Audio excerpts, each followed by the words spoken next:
Olá, bom dia para você, seja bem-vindo a essa edição. Estamos ao vivo e agora são 10 horas em ponto pelo horário de Brasília. Vamos juntos conferir os destaques do Brasil e do mundo desta quarta-feira? O Senado discute hoje a instalação de CPIs das ONGs. A intenção é investigar o repasse de dinheiro público para as organizações e o uso inadequado desses recursos.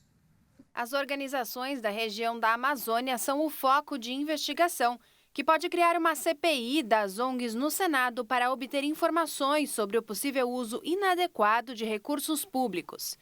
Em uma reunião nesta tarde, deve ser formada a comissão parlamentar de inquérito e também devem ser escolhidos presidente e relator. A CPI das ONGs é fruto de uma iniciativa do senador Plínio Valério, que já havia tentado emplacar a comissão outras 2 vezes. Nas gestões anteriores, ela não saiu do papel. O propósito é investigar possíveis abusos de poder por parte das entidades. A comissão será composta por 11 senadores. O nome mais cotado para ocupar a presidência é o próprio senador Plínio Valério. Para a relatoria, o mais cotado por enquanto é o senador Márcio Bittar. Apesar da inflação menor, o mercado financeiro prevê que a tão esperada queda na taxa de juros só deva acontecer em setembro. Segundo os analistas, a taxa Selic deve fechar 2023 em 12,5% ao ano.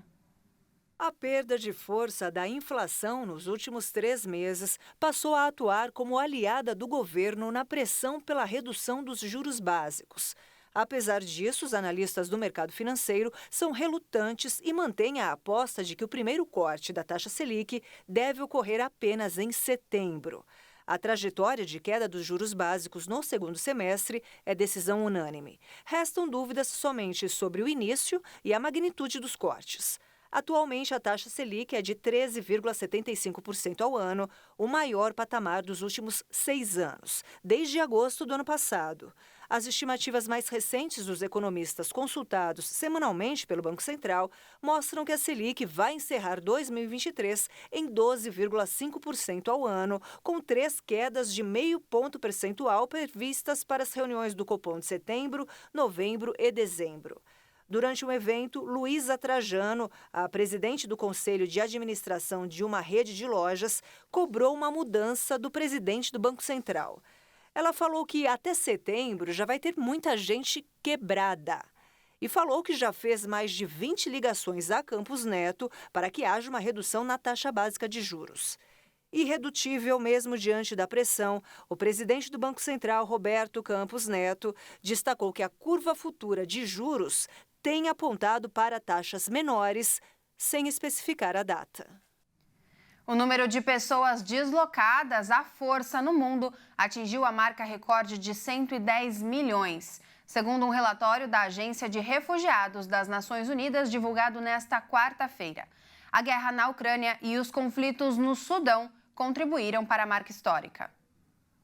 No fim do ano passado, a Organização das Nações Unidas calculava que 108 milhões e 400 mil pessoas haviam sido deslocadas à força dos locais onde viviam. Neste cálculo entram pessoas que fugiram de casa por conta de conflitos armados, por exemplo.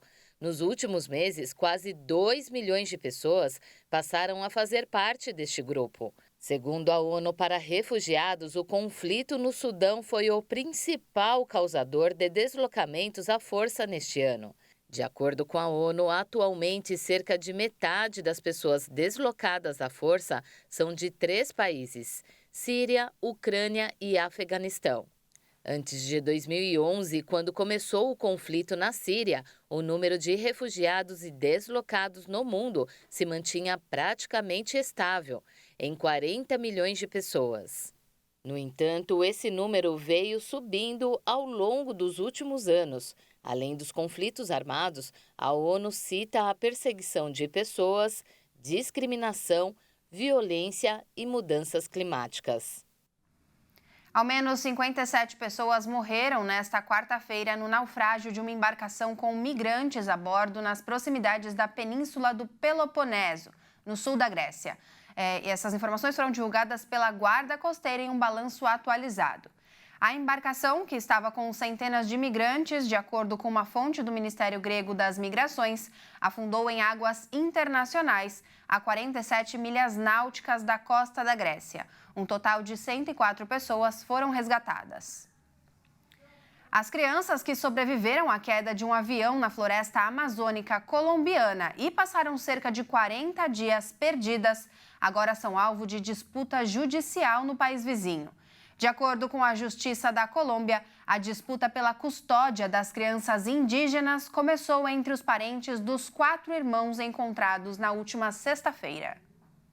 De acordo com informações do Instituto Colombiano de Assistência à Família, as autoridades ainda não decidiram com quem os irmãos vão ficar, se é com o pai, acusado de violência doméstica, ou com os avós. As crianças foram encaminhadas a um hospital para receber os devidos cuidados e devem permanecer internadas durante mais alguns dias, até se recuperarem. Aristide Cáceres, chefe do ICBF, afirmou que as autoridades estão analisando os cenários para decidir quem irá ficar com as crianças. No último domingo, Narciso Macutui, o avô materno das crianças, acusou Manuel Ranoc, pai de um dos jovens, de bater na mãe das crianças. Em entrevista à imprensa colombiana, Ranoc reconheceu a violência, mas, segundo ele, o assunto deve ser tratado como privado e não fofoca para o mundo. Após ser questionado se ele agredia a esposa, Ranoc disse que verbalmente, às vezes sim. Fisicamente, muito pouco. Além da violência doméstica, outro fator que pode interferir na decisão das autoridades sobre a custódia é que Ranoc diz ter sido ameaçado por um grupo desistente da FARC, as Forças Armadas Revolucionárias da Colômbia. E olha, para quem estava esperando pelo frio, ele chegou. A chuva aumentou no litoral paulista, inclusive em São Sebastião, que foi a região mais afetada pelas chuvas. Diversas ruas ficaram alagadas e as aulas foram suspensas nas regiões de Juqueí, Barra do Sauí e Camburi. A previsão para hoje em São Sebastião também é de chuva. Vamos conferir como fica o tempo em algumas regiões do país.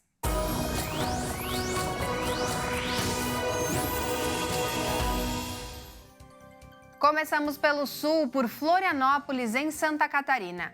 O dia por lá começou frio, registrando 14 graus às 6 da manhã.